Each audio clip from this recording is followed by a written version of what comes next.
नमस्कार दोस्तों, आपका फिर से स्वागत है मेरे इस चैनल में जिसका नाम है एजुकेशनल सॉल्यूशन।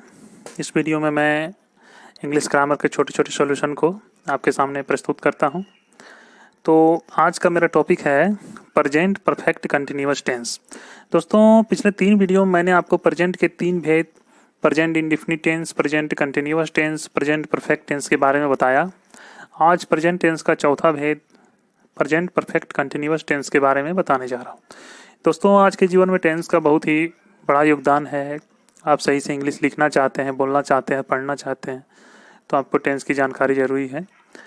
तो देखिए, सबसे पहले इस टेंस के बारे में हम जानेंगे। सबसे पहले इसके पहचान को हम सीखेंगे कि हम कैसे पहचानेंगे कि ये प्रेजेंट परफेक्ट कंटिन्यूअस टेंस का है। तो इसमें आप गौर कीजिएगा कि मेन वर्ब के साथ रहा है, रही है, रहे हैं, रहा हूँ, प्लस एक चीज़ का और देखिएगा कि समय के साथ से का भी इसमें प्रयोग किया हुआ रहता है। तो जब इस तरह का आपको मतलब दिखे तो आप समझ जाइए कि ये प्रेजेंट परफेक्ट कंटिन्यूअस टेंस का कोई सेंटेंस है। तो एक बात का यहाँ ध्यान दीजिए, आप लोग प्रेजेंट कंटिन्यूअस टेंस में भी मेन वर्ब के साथ रहा है, रही है, रहे हैं, रहा हूँ देखा था आपने, लेकिन इसमें थोड़ा सा बदलाव ये है कि इसमें समय के साथ से भी लगा हुआ है। तो ये हो गया प्रेजेंट परफेक्ट कंटिन्यूअस टेंस। तो आप इसमें देखिए, जैसे आप समझिए, राम 2 घंटे से खेल रहा है। राम 2 घंटे से, यहाँ पे राम प्रेजेंट कंटिन्यूअस में हम लोग क्या करते थे, राम खेल रहा है, सीता पढ़ रही है, तुम यहाँ रह रहे हो। लेकिन प्रेजेंट परफेक्ट कंटिन्यूअस में क्या है, टाइम भी दिया हुआ है, समय भी दिया हुआ है और से लगा हुआ है। समय दिया हुआ है, से लगा हुआ है, समय दिया हुआ है, से लगा।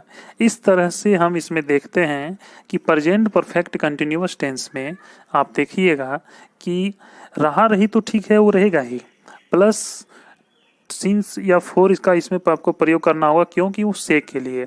तो मैं इसमें आगे बताऊंगा, लेकिन यहाँ टाइम और से 2 चीज का ध्यान रखिएगा कि ये प्रेजेंट परफेक्ट कंटिन्यूअस टेंस है। अब मैं आपको बता रहा हूं कि से का प्रयोग हम करेंगे कैसे। से के लिए यहाँ पर क्या लगाया जाएगा, तो से के लिए यहाँ पर सिंस और फोर का प्रयोग हम लोग करेंगे। अब रहा कि सिंस कहाँ लगाएंगे, फोर कहाँ लगाएंगे, थोड़ा आगे ध्यान दीजिए। तो अब हम लोग जानेंगे कि सिंस और फोर का प्रयोग हम करेंगे कैसे। तो देखिए, सिंस का मतलब वहां प्रयोग करेंगे जैसे पॉइंट ऑफ टाइम, यानी निश्चित समय का बात हो, पार्टिकुलर टाइम का बात होगा तो आपको सिंस लगाना है।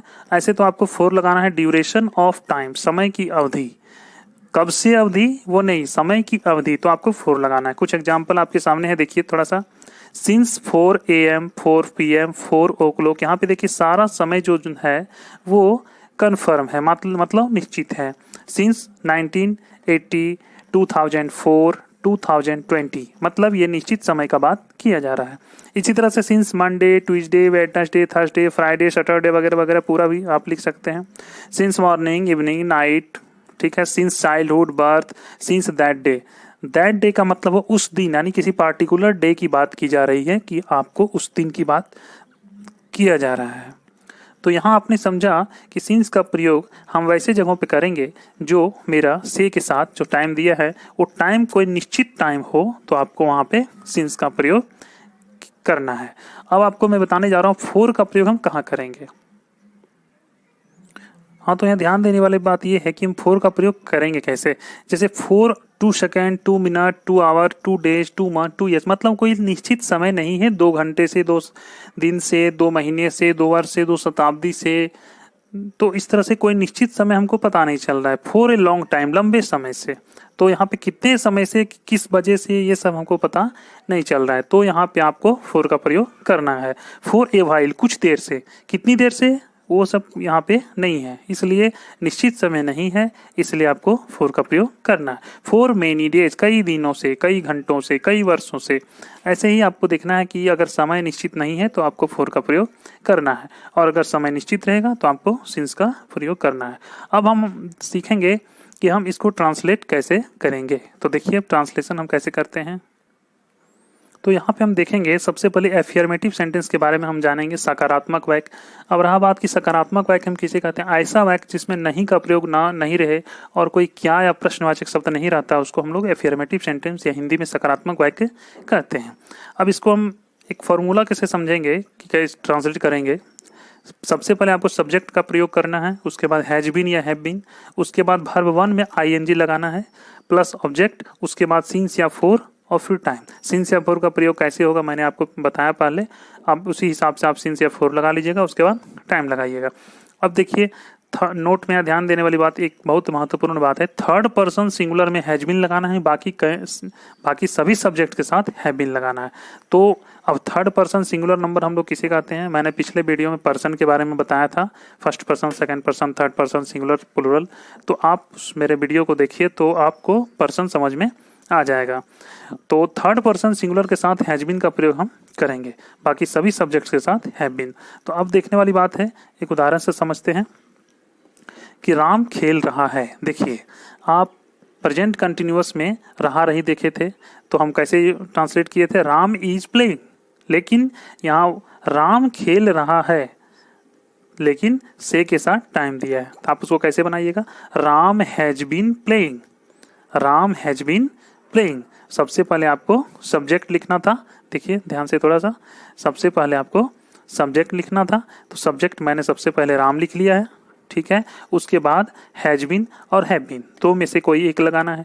तो सबसे पहले राम थर्ड पर्सन का सिंगुलर नंबर है, इसलिए हम हैज बीन लगाएंगे, राम हैज बीन। उसके बाद वर्ब में आईएनजी, वर्ब मेरा है खेलना, प्ले, प्ले में हम आईएनजी लगा दिए हैं। उसके बाद सिंस और फॉर, तो देखिए सुबह से टाइम निश्चित है, since morning, since evening, since night, मैंने अभी आपको समझाया था, इस तरह से सिंस लगा देंगे और सुबह का मॉर्निंग।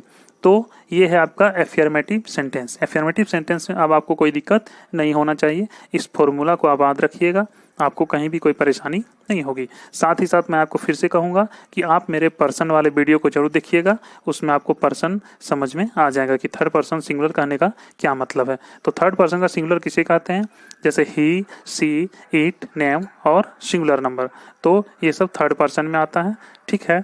तो आपको ये समझ में आ गया। अब आगे देखिए,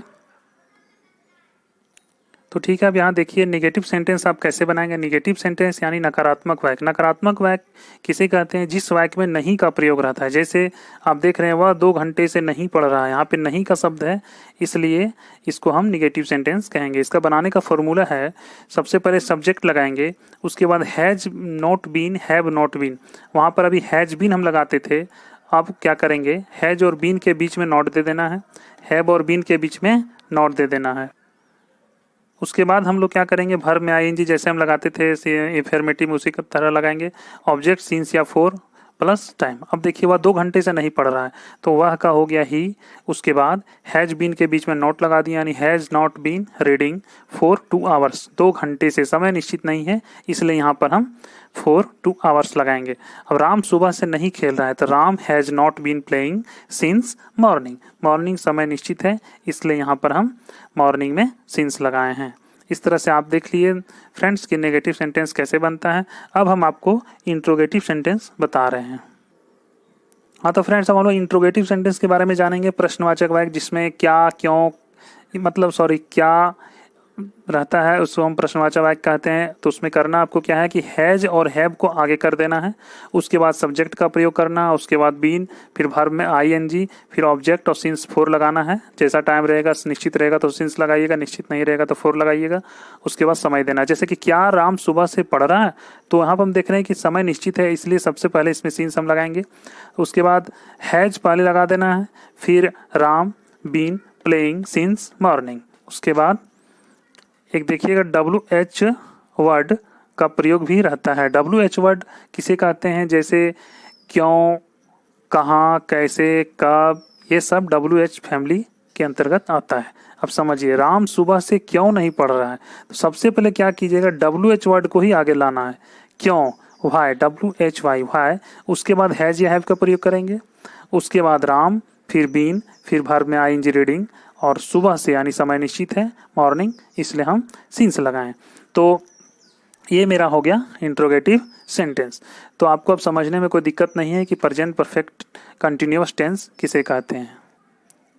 शॉर्ट में मैं फिर से बता दूं कि प्रेजेंट परफेक्ट कंटिन्यूअस टेंस कहते हैं कि मेन वर्ब के साथ रहा है, रही है, रहे हैं, रहा वो समय के साथ से का भी प्रयोग रहता है। तो ये सब एग्जांपल्स है, आपको मैंने बताया। ठीक है, तो आपको वीडियो कैसा लगा कमेंट में ज़रूर बताइएगा। और आप मेरे चैनल को अभी तक अगर सब्सक्राइब नहीं किए तो सब्सक्राइब कर लीजिए, लाइक कीजिए, कमेंट कीजिए, दोस्तों के बीच शेयर कीजिए। धन्यवाद।